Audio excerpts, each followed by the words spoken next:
السلام علیکم ورحمۃ اللہ وبرکاتہ. بهترین شپه ورکوټ غونته دعا کو فتن لګي چا دعا قبليږي. الله زمونږ د ټولو ګناهونه معاف کړي. الله څومره مسافر دي که په وطن کې دي دنیا په کم ګوټ کې دي الله له ټولو ګناهونه معاف کړي. الله کوم مسافر چې دي کاروبار نه وي الله کاروبار لورکړي. الله کوم مسافر چې هغه د کاروبار ورکړی او برکت پکې نه وي الله کاروبار کې ولا برکت واچ. الله د چا اولاد نه الله اولاد تو نصیب کړي. الله چا له اولاد ورکړی مور افلاط صالح دیندار به عمل متقی فرزګار لوي کړي. الله په کورونه کې سم بیماران دي الله ټول شفای کامله عاجله مستمره و نصیب کړي. الله فچا باندې قرضونه الله هغه ټول قرضونه ختم کړي.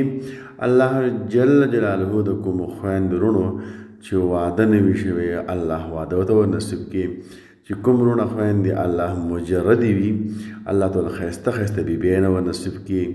الله زموږ د ټولو ګناهونه معاف کړي.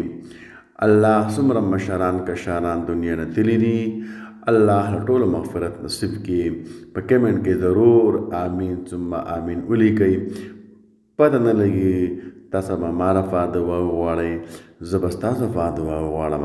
او الله هغه وروڼه خویندې زموږ سره په مدرسه کې تعاون کړی دی او کوي الله ته هغو له ډېره ډېره ونصیب کړي. الله په عمرونو کې برکت واچ. الله په زندګۍ کې برکت واچ. الله په کاروبار کې برکت واچ. الله منګه باندې امتحان مراوله الله منګه امتحان والا نه. الله څومره مشران کشران دنیا نه تللي دي الله له ټولو مغفرت نصیب کړي. الله چا مور پلار وفات شوي الله هغو له په جنت کې اعلی مقام و نصیب کړي. الله چې د چا څه مشکلي کوم خویندې وروڼو څه مشکلي الله هغه مشکلې حل کړي. الله که د کاروبار مسله وي الله کاروبار یې حل کړي. الله که د اسنادو مسله الله اسناد یې دغه مسله حل کړي. الله که د قرض مسله الله دغه قرض دا مسله حل کړي. الله ټول مسایل حل کړي. الله ټول امت مسلمه ټول ګناهونه معاف کړي. ټول ته مغفرت و نصیب کړي. الله موږ له په داسې وخت کې مرګ مراوله چې ته زموږ ناراض یې. الله په داسې وخت کې موږ ته مرګ نصیب کړي چې زموږ ناراض یې.